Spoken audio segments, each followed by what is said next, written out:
sharing stories of faith, hope, and inspiration. This is the Sunday Blessings Podcast. Welcome to the Sunday Blessings Podcast. I'm Jay Hildebrandt, and I'm here today with Angie Killian, who is a songwriter and has a story to tell about her journey to becoming a songwriter. Angie, thank you so much for joining us today. You know what? It's my pleasure. I'm so grateful to talk to you. I just love to share my story because it's not really about me, it's about God. And I just love that His glory can, and my story can support His glory and reach towards that. So I love Jesus. I love talking about Jesus, writing about Jesus, sharing about Jesus. So yes, I'm thrilled to be here. Yeah. So this came about kind of in a unique way back in 2016, as I recall from my research. So how did this journey begin? So I've always been musical. I played the piano when I was young, and I always thought when I grew up I would be a musician and I would be doing something with music. And then when I got my patriarchal blessing, it didn't talk about music at all. And I was kind of shocked. And so I was like, oh, okay, maybe that's not my future. Yeah. And so I'm also really great at math. And so I went to BYU and I was studying math, and then started having babies and was home with my family. And I was going through some really pretty intense postpartum depression in 2016. I had just had my second child a few months before that, and I was kind of drowning in motherhood. You know, between the piles of diapers and dishes and laundry, I just felt like I couldn't come up for air, and I was just kind of in a really shadowy, dark place. I didn't feel like I had much worth or much to contribute to the world, or to even to my family. I mean, depression does scary things to people.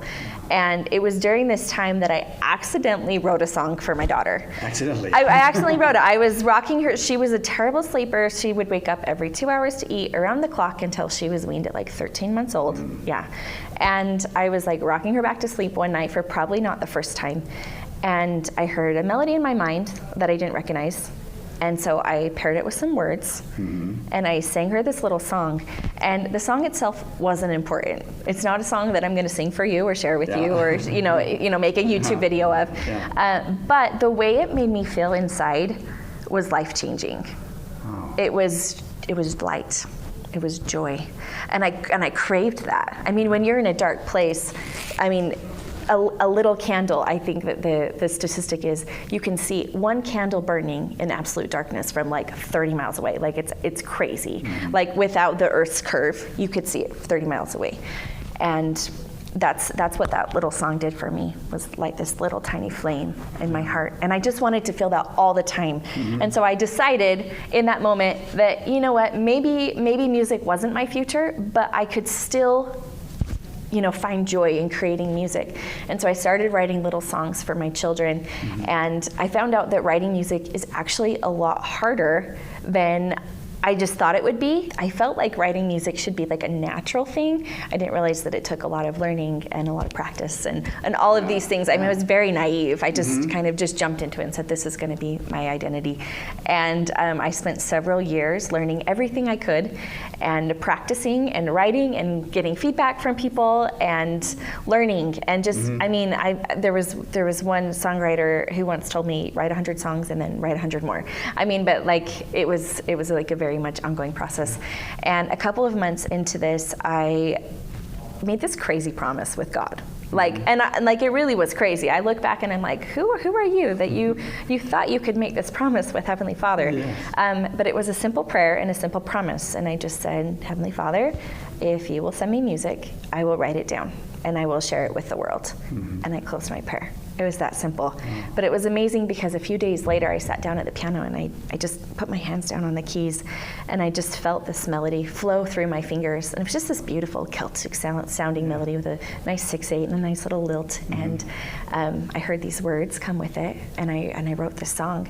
And then I panicked because I was like, whoa, I made this promise.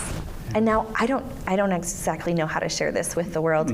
And so, I mean, that's taken a long time for me to figure out exactly what that looks like for me.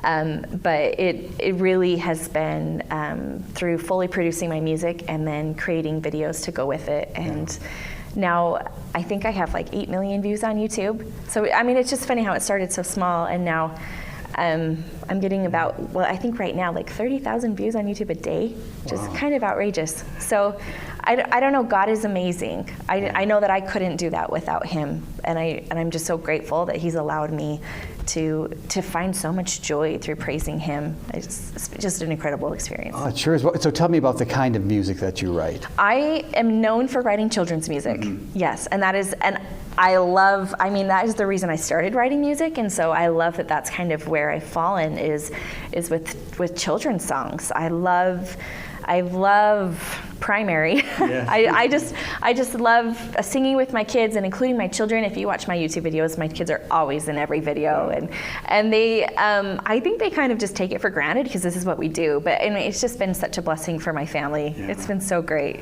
Yeah. Let me just ask you then too finally. It must be rewarding for you to know that this is making a difference in people's lives. Tell me how rewarding it is and what kind of feedback you get. You know what? Every message, every email, every nice comment on our YouTube videos or anything, it brings me so much just joy and peace to know that what I'm doing, and I spend a lot of time doing it, a lot of money doing it, but I'm just so grateful that it touches people. And in fact, a few weeks ago, I had this experience where I was asked to sub in primary, and it just kind of didn't go. I had about 3 minutes. And that's not an exaggeration. And I was just really bummed that I wasn't able to, sing with the children, and I was just feeling so defeated as I walked out of my primary room. And as I was walking down the hall to leave the church with my little kids, the ward right after me was having their primary program. And in the midst of my total, I was just so sad. I don't know why I was so sad about it, but I was just really sad. And as I was walking out, I heard the children in that ward singing one of the songs that I had written. And it was like a giant hug from heaven. It was like, you know what, you're just fine. You're just fine. You're doing great things. And so I snuck in. I snuck in the ward, and I sat right on, you know how they usually put a little chair next to the door in the middle? I sat right on that chair, and I grabbed my kids and I put them on my lap, and I listened and cried as these little children just testified. And it was words that I had been given that they were able to testify with. And the Spirit was strong, and I just sat there and cried and felt so much love. Yeah. And then I even got home, and several people texted me and said, "We had our primary program today. They sang one of your songs, and it was so great." And anyway, but it was just like this big hug, you're doing just fine. Yeah. Wow. So it's obvious you have a strong testimony that Heavenly Father is there and guiding you, and that Jesus Christ is a part of what you're trying to preach here too. Yeah. Yeah, I have a very simple testimony. Yeah. It's a very simple testimony. There's a lot of things I don't know are true. There's a lot of things I hope are true. There's tons of things I believe are true. But there are several things that I know are true. And I know that God hears our prayers. And I know He answers our prayers. And I know He loves us. And that is the core of my testimony, is prayer. Yeah, and love. Well, thank you so much, Angie. We've been talking with Angie Killian, and this is Sunday Blessings. I'm Jay Hildebrandt. Thanks for joining us.